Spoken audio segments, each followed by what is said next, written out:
Det er en festdag, og den starter i Egeparken. Abdi er færdig med alle eksamener på HF på Mulernes Legatskole, og nu venter aftenens galafest sammen med klassekammeraten Maja. Nu skal det fejres, at 2 års studier er overstået. Jeg har det faktisk rimelig mærkeligt. Det har jeg haft det sidste. Det har jeg siden i går. Fordi man skulle op i så mange eksamener, når man er HF, og så er det bare lige pludselig færdigt. Så er det en mærkelig følelse, og selvfølgelig med en glædefølelse ind i, men det er meget mærkeligt. Man kan ikke fatte det, at vi er færdige faktisk.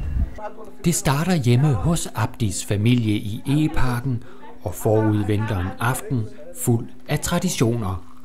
Og Maja er Abdis partner til festen.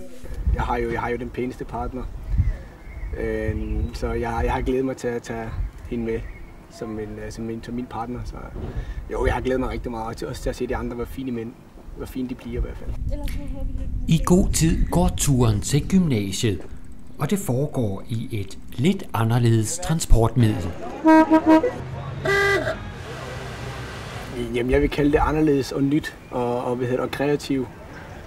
Fordi Maja, hun er sådan en kreativ person, og hun skrev til mig en dag og sagde, at hun synes, vi skulle lave noget anderledes. Selvom hun vidste, hvad vi skulle lave, men så spurgte hun mig, hvad jeg synes. Men jeg havde ikke rigtig nogen idé, så kom hun med sin idé med, at vi kunne købe Christiania-cykel. Den har man ikke set før i hvert fald, det har vi ikke. Det sagde jeg bare ja til, for jeg synes, det var fedt. Tak, Torben. Kom til, hvor skal man hen? Ja, det har det. Skal man selv lige sammen?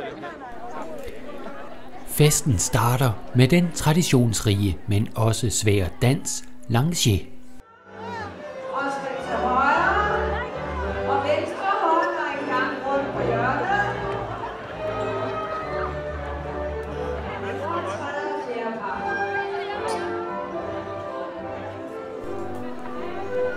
Studenterfesten er i fuld gang.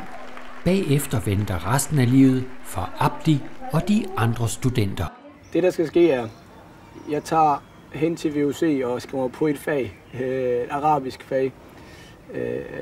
Og så skal jeg læse arabisk et halvt år, og så selvfølgelig arbejde ved siden af, for de har ikke råd til det ellers.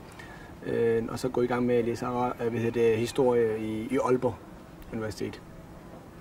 Så skal jeg væk fra Vollsmose.